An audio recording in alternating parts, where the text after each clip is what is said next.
తాకట్లో ఉన్న మీ బంగారాన్ని విడిపించి ఆ రోజు ఆన్లైన్ రేటుకి కొంటాం. Sharma gold company. So right నాతో పాటు రాధా మనోహర్ దాస్ గారు ఉన్నారు. హరే కృష్ణ తల్లి. కుంభమేళలా ఇప్పుడు చూస్తే ఎక్కువగా నేను విదేశీ పర్యాటకులను చూస్తున్నాం. పట్టు చీర కట్టుకుని ఆ భగవంతుణ్ణి స్మరించుకుంటూ ఉన్నారు. వాళ్ళకి బుద్ధి ఉంది, వాళ్ళు బుద్ధి వాడుతున్నారు. మనమేమో స్నానం అనే కాన్సెప్ట్ లేకుండానే సండే కదా. ఇదే ఒక మంచి పాయింట్ వచ్చింది యాక్చువల్ మీరు మాట్లాడిన దగ్గరే. 3 పూట్ల స్నానం చేసేవాళ్ళు 1 పూట మాత్రమే చేస్తున్నారు లేదో ఒక డౌట్ వస్తుంది. దీన్ని మీరు అగ్రీ చేస్తారా చేయరు? ఎందుకు అగ్రి చేయాలి? శుభ్రంగా లేని పందుల గురించి. సో ఈ మధ్య కాలంలో అఘోరాలు వచ్చేస్తున్నారు సోషల్ మీడియాలో. నిజంగానే అఘోరాలు నమ్మొచ్చు అంటారా? ఇప్పుడు మాట్లాడుతున్న వాళ్ళు అఘోరాలేనా? మంచి ప్రశ్న కదా. ఆ తీసే ఘోర ఘోరం కానివాడు అఘోర. నాగ సాధువులు అంటే ఎవరు? ఇది బృందావనంలో జరిగింది అంటే నమ్మొచ్చు. అమ్మ చరిత్ర కదమ్మా. హాయ్ హలో నమస్తే, this is Suvarna. Welcome to Suman TV. పరిచయం అక్కర్లేని పేర్లు కొన్ని ఉంటాయి. సోషల్ మీడియా ఆన్ చేస్తుంటే వారి మాటలు చాలా మందికి నచ్చుతాయి. సో రైట్ నాతో పాటు రాధా మనోహర్ దాస్ గారు ఉన్నారు. సో వారితో మాట్లాడదాం, మరిన్ని విశేషాలు తెలుసుకుందాం. ఇప్పుడు ఎక్కడ చూసినా కూడా కుంభమేళా గురించే మాట్లాడుకుంటూ ఉన్నారు. సో కుంభమేళా గురించి బోల్డ్ అని విశేషాలు ఆయన మాటల్లో తెలుసుకుందాం. నమస్కారం గురువుగారు. హరే కృష్ణ తల్లి. ఎలా ఉన్నారు? చాలా బాగున్నావు. నువ్వు కుంభమేళ అంటే మా మనసు అక్కడికి వెళ్ళిపోయింది. వెళ్ళాలనిపిస్తుందా మీకు కూడా? ఏవో ప్రయత్నాలు కూడా చేస్తున్నాం, ఇంకా ఆన్ ది వే. అవేవో మాటలు నడుస్తున్నాయి. ఎలా వెళ్తామో ఎప్పుడు వెళ్తామో భగవంతుడి అనుగ్రహం మాకు తెలియదు. కానీ 13లో మహాకుంభకి వెళ్ళాను. భగవంతుడి అనుగ్రహం ఇప్పుడు కూడా తీసుకెళ్తే ఐ మోస్ట్ ఫార్చునేట్, భాగ్యవంతుని. కానీ ఇది గొప్ప అనుభూతి. ఎందుకంటే అసలు తప్పిపోతే ఇంక వెతుకుంటూ ఉండాలి క్యాంపుకి రావడానికి. ఎటు చూసినా జనం జనం జనం, ఎంత జనమో. కానీ great event on earth, not India. ఎందుకంటే ఏమిటి 5 రోజులకు 10 కోట్ల మంది స్నానాలా? అది కూడా వచ్చిన వాళ్ళందరికీ ఫ్రీ ఫుడ్డా, ఫ్రీ వాటరా? ఇది ఇప్పుడేదో గవర్నమెంట్ చేస్తుందా అని అనుకుంటారేమో. సహజంగానే అటువైపు ఉండేటువంటి ఉత్తర భారతంలో ఉత్తమ గుణం ఇవ్వడం ఇక్కడ కూడా ఉంది, నో డౌట్. ఇప్పుడు గవర్నమెంట్ సాధువుల పరిపాలనలో ఉంది. ఇంకా ఆయన ఇవ్వకుండా ఉండడు. కొందరికి చమ్కీలు ఇస్తాడు, కొందరు దమ్కీలు ఇస్తాడు. ఇవ్వాల్సింది ఇచ్చేస్తూ ఉంటాడు. అనే మొహమాటలు లేనుడు కదూ బుల్డోజర్ బాబా. మా గత అనుభవం 2013లో మేము అలా స్నానం చేసి వస్తున్నాం. ఎండ అలా ఇసుకలో నడుస్తూ ఉన్నాం. అలా బోల్డ్ అన్ని టెంట్లు, ఒక క్యాంప్, వాళ్ళందరూ భజనలు కీర్తనలు ఎవరో అలా కొన్ని చూస్తాం కదా. వాళ్ళందరూ పిలుస్తారు, బాబాజీ అయ్యే ప్రవచన్ సునో, ప్రసాద్ ఖావో అని పిలుస్తూ ఉంటారు. అలా చాలామంది. సరే ఎక్కడో లహసూన్ ప్యాజ్ నయేనా నీ ఏ కుంభ హై, మహాకుంభ హై, ఏ ఆశ్రమ హై, యా ఐసా నై అని చెప్తారు. ఉల్లి వెల్లుల్లి మనకు వెల్లు కదా తినం. సరే మొత్తానికి ఎక్కడో ఒక చోట కూర్చున్నాం. వాళ్ళు మట్టినే అలా గట్టులా చేశారు. ఒక చాప లాంటిది వేశారు. కూర్చున్నాం. ఇంత పెద్ద చపాతీ వేశారు. అదే పరోటా. అయిపోతాం కదా, ఒక్కదానికి అయిపోయింది మాకు. అంటే ఒక్కటి తినేసరికి అదే మామూలుగా లేదు, హెవీగా ఉంది. ఇంకా లేచిపోతున్నాం మేము. బాబాజీ అవరేకు రోటీ కావా, ఇంకొకటి అన్నారు. నేనే పేట్ భరా బాబా मैं जाएंगे. नहीं ये పుదీనా కా రోటీ హై అన్నారు. మేమన్నా అల్లులమా బతిమాలడానికి? నేను బయటకు వచ్చి అన్నాను, బతిమాలి పెడుతున్నారు అతిథులకి. అదే మన వాళ్ళు అయితే వ్యాపారం చేసేద్దరు ఇక్కడ 10 రూపాయలు 100 రూపాయలు అని. ఇలాంటి ఎక్స్పీరియన్స్ పొందిన వాళ్ళలో అమర్నాథ్ వెళ్ళిన వాళ్ళు కూడా పొందుతారు. అటువంటి నేలలో పుట్టాం. అటువంటి ఇటువంటి గొప్ప కార్యక్రమాలు జరిగే కాలంలో మనం ఉన్నాం. సో నేను ఒక్కనే అదృష్టవంతుని కాదు, మనమందరం అదృష్టవంతులు. ఓకే. సో గురుజీ, కుంభమేళలా ఇప్పుడు చూస్తే అంటే సనాతన ధర్మాన్ని ప్రేమించే వాళ్ళు హిందువులు ఎలాగో వెళ్తారు, ఓకే. ఇప్పుడు ఎక్కువగా నేను విదేశీ పర్యాటకులను చూస్తున్నాం. ఎక్కడ చూసినా కూడా అంటే మన హిందూ సాంప్రదాయాలు కావచ్చు, మన సిద్ధాంతాలు కావచ్చు, వాళ్ళు అంత బాగా గౌరవిస్తున్నారు. మొన్నటికి మొన్న కోటి దీపోత్సవం జరిగింది. మనందరం వెళ్ళి అక్కడ శివుడిని ధ్యానించుకోవడం వేరు, దీపం వెలిగించడం వేరు, ఆరాధించడం వేరు. కానీ విదేశాల నుంచి వచ్చినటువంటి మహిళలు పట్టు చీర కట్టుకుని బొట్టు పెట్టుకుని సో ఆ భగవంతుణ్ణి స్మరించుకుంటూ ఉన్నారు. సో ఎలా చూడాలి, మీరేం చెప్తారు? అదే వాళ్ళకి బుద్ధి ఉంది, వాళ్ళు బుద్ధి వాడుతున్నారు, వాళ్ళు పరిశీలిస్తున్నారు, పరిశోధన చేస్తున్నారు, తగ్గట్టు సాధన చేస్తున్నారు, జీవితాన్ని సార్థకం చేసుకుంటున్నారు, అంతే. నేను బృందావనం ఎవ్రీ ఇయర్ వెళ్తానుగా. మరి బృందావనంలో ఈ ఫారిన్ లేడీస్ జెంట్స్ విరివిగా ఉంటారు. హరిద్వారు ఇలా చాలా చోట్ల బృందావనంలో ఇంకొంచెం ఎక్కువ ఉంటారు. చలికాలం మనకంటే ఎక్కువ చలి అక్కడ, భయంకరం. ఆవిడ ఇటలీ నుంచి వచ్చిందంట, మా అమ్మలా ఉంది, చక్కగా చీర కట్టుకుని నిండుగా. మాతాజీ యూఆర్ ఫ్రమ్ విచ్ ప్లేస్ అని, ఐఎమ్ ఫ్రమ్ ఇటలీ అని. పొద్దున హారతికి వెళ్తే ఆ చల్లో హారతి ఇచ్చాక అవి ఉంటాయి కదా, హారతి ఇచ్చిన కుందులు అవన్నీ తోగుతుంది. అవి I'm very lucky, I'm fortunate to serve Radhakunj Bihari అంటున్నారు. చెప్పులు వేసుకోరు. ఆ రాళ్ళల్లో, ఆ ఇసుకలో, ఆ మట్టిలో, ఆ చలిలో చన్నీళ్ళు స్నానం చేసి వాళ్ళకి అంత భక్తి ఉంది. మనమేమో స్నానం అనే కాన్సెప్ట్ లేకుండానే సండే కదా అని లెక్కలేస్తూ జొమాటోలో టమాటా బాతులు, కొండ బిర్యానీలు తినేసి మనది ఎంత గొప్పదో మనం గ్రహించట్లేదు, వాళ్ళు గ్రహిస్తున్నారు అంతే. అయితే ఒక మంచి పాయింట్ వచ్చింది యాక్చువల్ మీరు మాట్లాడిన దగ్గరే. ఇప్పుడున్న జనరేషన్స్ ఒకప్పుడు పద్ధతులు, సాంప్రదాయాలు తెలుసు. అంటే ఇంట్లోంచి బయటికి వెళ్ళినా, బయటకు వచ్చిన తర్వాత ఇంట్లోకి వచ్చినా కూడా కొన్ని సాంప్రదాయాలు పాటించాలంటారు. మీరు అన్నట్టు ఇప్పుడు అసలు 2 పూట్ల స్నానం ఎవరు చేస్తున్నారు అన్న క్వశ్చన్ అడిగితే ఆన్సర్ ఎక్కడ దొరకదు. అంటే ఏసీలో బ్రతుకుతున్నారు, మంచి లగ్జరీ లైఫ్ లీడ్ చేస్తున్నారు. 3 పూట్ల స్నానం చేసేవాళ్ళు 1 పూట మాత్రమే చేస్తున్నారు లేదా ఒక డౌట్ వస్తుంది. దీన్ని మీరు అగ్రీ చేస్తారా చేయరా? ఎందుకు అగ్రీ చేయాలి? శుభ్రంగా లేని పందుల గురించి వాటర్ లేకపోతే పర్వాలేదు. ఇప్పుడు మనం చెప్తే బాగుండదు, దీనికంటే పల్చగా ఉంటుంది కాగితం. ఎక్కడ? బాత్రూంలో. ఎప్పుడన్నా ఎయిర్పోర్ట్కి వెళ్తే, లేదు పెద్ద పెద్ద హోటల్స్లో అలాంటి చోట పల్చని కాగితాలు. దేనికి? ఎక్కడ ఉండాలి? వాటర్ లేని చోట, వాటర్ లేని దేశాలు, వాటర్ లేని ప్రదేశాలు కదా. ఇన్ని నదులుంటే ఆ కాగితాలు వాడే అంత కర్మ వాళ్ళ కర్మ. అది నీకేం పోయగలం? నీకేం పోయగలం కదా. స్నానం ఖచ్చితంగా చేస్తే నీకు మంచిది.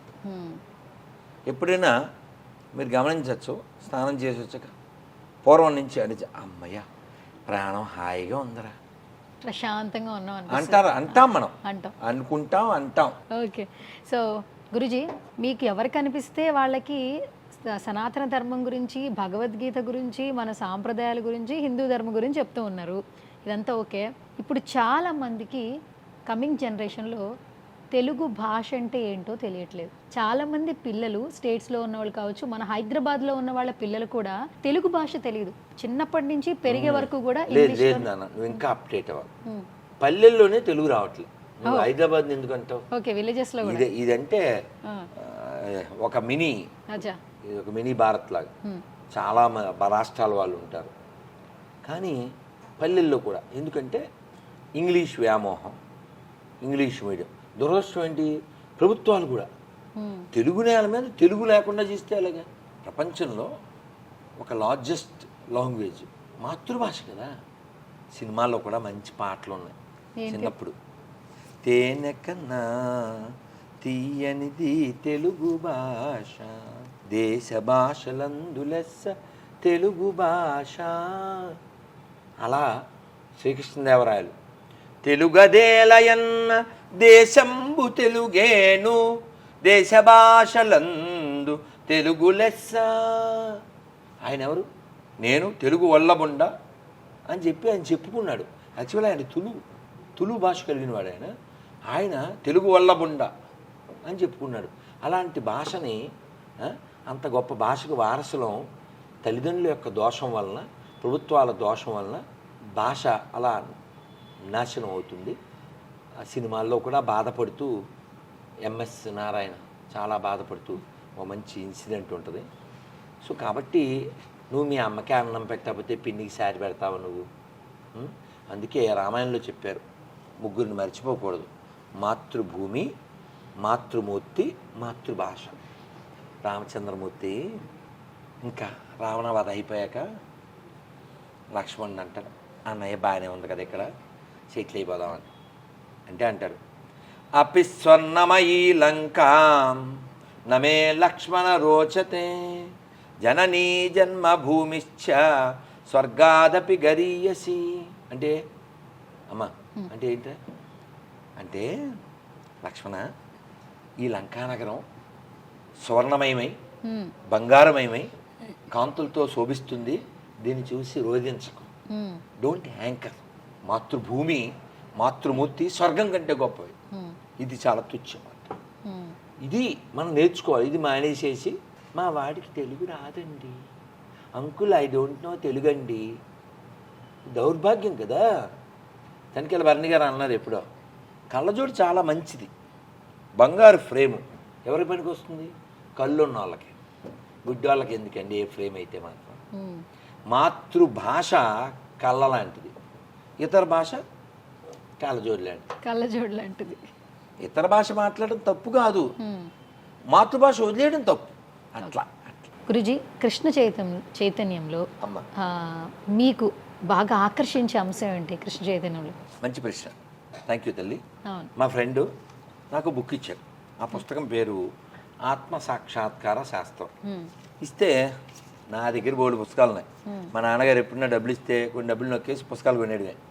విశాలాంధ్ర బుక్ ఫెస్టివల్ అడిగి వెళ్ళిపోవడమే. ఆ డబ్బుల్లో 1000-500 కొన్ని పుస్తకాలు కొనేసి పట్టుకుపోవడమే. అవన్నీ అట్లా వేసేసి నెంబర్లు వేసి ఇప్పటికీ ఉన్నాయి ఆ పుస్తకాలు చాలా. అలా ఆ పుస్తకాలు పెంచుంది. వాడు బుక్ ఇస్తే మన దగ్గర బోర్డులు ఉన్నాయి అని అలా పక్కన పడేసాను.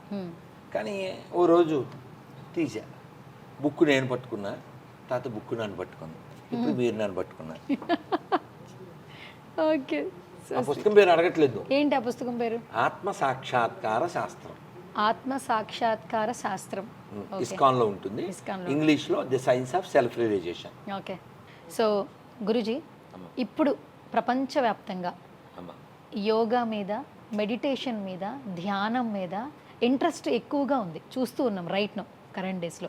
ఒకప్పుడు కూడా ఆరోగ్య అలవాట్లకు సంబంధించి మనం ఏం చేయాలో చెప్పేవాళ్ళు పెద్దవాళ్ళు. కానీ ఇప్పుడు పరిగెడుతున్న టైంలో ప్రతి ఒక్కరూ కూడా వీటన్నిటి మీద ఆసక్తి చూపిస్తున్నారు. కేవలం ఆరోగ్య సమస్యలు పెరగడం వల్ల అంటారా, లేదంటే ఒకప్పుడు మనం మర్చిపోయిన విలువల్ని మళ్ళీ తెచ్చుకుంటున్నాం అంటారు? మొదటి దాంట్లోంచి రెండో దాంట్లోకి ఏదో ఒక కారణం అయినా అది మంచిది కదా.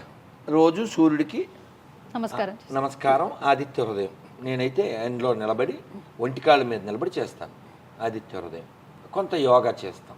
మన పూర్వీకులు పూర్వం నుంచి మౌనం చేయడం, పూజ చేయడం, స్నానం పూజ అయిన తర్వాతే మాట్లాడడం, తినడం వాళ్ళ నిత్యకృత్యం, వాళ్ళ జీవితంలో భాగమై ఉండేది. వాళ్ళు చేసే పనుల్లో చాలా యోగా ఉండేది. ముఖ్యంగా మన తల్లులు. ఇప్పుడు చాలామంది ఆడవాళ్ళకి థైరాయిడ్ ప్రాబ్లం ఉంది. మరి మా అమ్మకి లేదు, మా పెద్దమ్మకి లేదు, మా పిన్నికి లేదు. ఎందుకంటే వాళ్ళన్నీ ఏం వాడాలో అవన్నీ వాడేవారు పూర్వం. ఏంటివి? మిక్సీలు లేవు, గ్రైండర్స్ లేవు. ఓకే, ఇవి వాడేవారు, రోటి పచ్చళ్ళు. మరి మా అమ్మ ఎవరెందుకు మా అందరికీ మా అమ్మ ఏమిటి మీ అమ్మ ఏమిటిలే, మన అమ్మలందరూ మినపప్పు నానబెట్టి ఒక చిన్న హోల్ ఉంటుంది, దానిలో వేసి ఇలా తిప్పుతా ఉంటాం, అప్పుడు మినపప్పు వస్తుంది. అమ్మ దాని రుబ్బురోలు అంటాం. ఈ రుబ్బురోలు నీకు తెలియదు కాబట్టి, చిన్నపిల్ల కాబట్టి, ఈ రుబ్బురోల్లో మా అమ్మ వేగంగా ఇలా తిప్పుతూ ఉండేది, ఇలా తోస్తూ ఉండేది. అది యోగానా? మరి యోగా కాదా? ఎక్సర్సైజ్ అయిపోతుండే కదమ్మా. ఇగో ఇలా తిప్పుతూ ఉండేది, ఆ పిండి అల్లా వెళ్ళిపోతుంటే ఇలా తోస్తూ ఉండేది, మధ్యలో మమ్మల్ని అరుస్తూ ఉండేది, ఏదో పని చెప్తూ ఉండేది. మనం ట్రై చేద్దామని ఇలా తిప్పుతాం, అంతే, అది చేతికి వచ్చేది. మనకు రాదుగా గ్రిప్పు. అలాగే అమ్మ తిరగలు అంటారు, నేను కొనుక్కున్నాను, ఇప్పుడు కూడా నా దగ్గర తిరగలు ఉంది.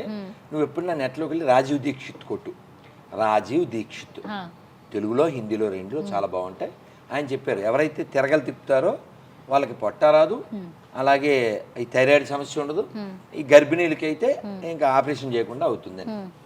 అయితే అమ్మ తిరగలు తిప్పేటప్పుడు చాలా వేగంగా తిప్పుతూ ఉంటుంది, మధ్యలో ఇలా పోస్తూ ఉంటుంది.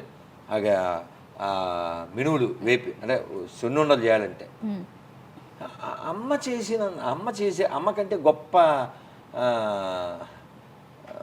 హీరో లేరు, అమ్మకంటే గొప్ప దైవం లేదు, అమ్మకంటే ఆల్రౌండర్ లేదు. అలా తిప్పుతూ ఇలా వేసేస్తూ మనకు పని చెప్పేస్తూ చెర చేసేస్తుంది, బలంగా చేసేస్తుంది. మనకు రాదు ఇంక ఇలా అనగానే చేతికి అది వచ్చేసేది, గురి అంటాం దాన్ని. సో అమ్మ మన పూర్వం అన్ని పద్ధతులు అలా ఉండేవి కాబట్టి వైద్యుడి యొక్క అవసరం తక్కువ ఉండేది. ఒక్క వైద్యుడు ఊరంతా ఉండేవాడు. ఇప్పుడు బాడీ మొత్తానికి కూడా ఒక వైద్యుడు లేడు, పార్ట్కి ముక్కుకు ఒక డాక్టరు, కంటికి ఒక డాక్టరు, మోకాలకు ఒక డాక్టరు, అలా అలా అలా అలా. సో కాబట్టి యోగా ఉంటే రోగం ఉండదు, యోగా ఉంటే రోగం ఉండదు. మీరు బాగా ఉంటారు. Thank you so much. Okay, so ఈ మధ్య కాలంలో అఘోరాలు వచ్చేస్తున్నారు సోషల్ మీడియాలో. అంటే ఇంతకు ముందు మాట్లాడుకునేవాళ్ళం సాధువులు, ఋషులు, మునులు, అలాగే అఘోరాలు అని. ఎక్కడో బేసిక్గా ఏంటంటే నిజమైన అఘోరాలు బయటికి రారు, మనుషుల మధ్య తిరగరు అని. కానీ సోషల్ మీడియాలో రోజుకు ఒక అఘోరాన్ని చూస్తున్నాం, వాళ్ళు మాట్లాడే మాటలు వింటూ ఉన్నాం. నిజంగానే అఘోరాలు నమ్మొచ్చు అంటారా? అసలు ఇప్పుడు మాట్లాడుతున్న వాళ్ళు అఘోరాలేనా? మంచి ప్రశ్న కదా. అసలు అఘోర అంటే అర్థం ఏంటమ్మా? దేవుణ్ణి కాదురా ఆ తీసే ఘోరం కానివాడు అఘోర. ఓకే, అమ్మా శివుడికి మంత్రం ఉంది, అఘోరేభ్యో. భగవంతుడు అందరి వాడు. అలాగా ఈ అఘోర ఒక విధానం. కానీ మనం ఇప్పుడు చూసే ఈ రకరకాల ఈ ప్రాపంచిక వాసన, ప్రపంచాన్ని లెక్క చేయకుండా ఉండేవాడు అఘోర. ప్రపంచం వెనకాల వెళ్ళకూడదు. ఓకే, ప్రపంచం అతను వెనకాల కావాలంటే వెళ్ళాలేమో వెతుక్కుంటూ తప్ప అతను వెళ్ళడు. అది కాబట్టి మనం వాస్తవంగా మనం భగవద్గీత, భాగవతం, రామాయణం ఇత్యాది వాటిని చదివి అంతర్ముఖులు అవ్వాలి. మనం అంతర్ముఖులు అవ్వాలి, అది జీవితానికి లక్ష్యం. ఓకే, నాగ సాధువులు అంటే ఎవరు? మొగలులతో నిజంగానే ఫైట్ చేశారా? సో వారి గురించి ఏమైనా చెప్తారా? ఇది బృందావనంలో జరిగింది అంటే నమ్మచ్చు. అమ్మ చరిత్ర కదమ్మా. ఇప్పుడు కూడా నాగసాధువులు కనబడుతున్నారు కదా ఈ కుంభమేళకి. అన్ని వేల మంది మామూలు ఎప్పుడు కనబడరు. వాళ్ళకి డేట్ ఎవరు చెప్పారు ఇప్పుడే రావాలని? నేను ఎక్కడో విన్నాను, నాగ సాధువులు 12 రకాల పరీక్షలు రాయాలట. నిజమేనా అది? అంటే ఎలాంటి పరీక్షలు? అంటే వాళ్ళు ఇప్పుడు అంటే వాళ్ళ పరీక్షల సంగతి నాకు తెలియదు. మేము కూడా పరీక్షలు రాస్తేనే మాకు దీక్ష వచ్చింది. ట్రూ. 99లో నాకు మంచి మార్కులు కూడా వచ్చింది అనుకోండి. నా పేరు నోటీస్ బోర్డులో కూడా పెట్టారు అనుకోండి. చెప్తున్నా పరీక్షలు ఉంటాయి, పరీక్ష ఉండాలి. అంటే ఇది అప్డేటెడ్ కాలం కాబట్టి లిఖితపూర్వకం. పూర్వం మాకు 2 ఉంటాయి. గురుగారు ముఖత అడుగుతారు, లిఖితపూర్వకంగా కూడా ఉంటుంది. వాళ్ళ పరీక్షలు ఏమో మనకి తెలియదు, కానీ ఉంటాయి. ఉంటే మంచిదే కదా. గురుజీ, మధుర షాహీ దర్గా అసలు ఆ వివాదం ఏంటి? నిజంగానే టెంపుల్ అని మనం బిలీవ్ చేయొచ్చా? ప్రూఫ్ ఉందా అసలు? బలిదానమమ్మ.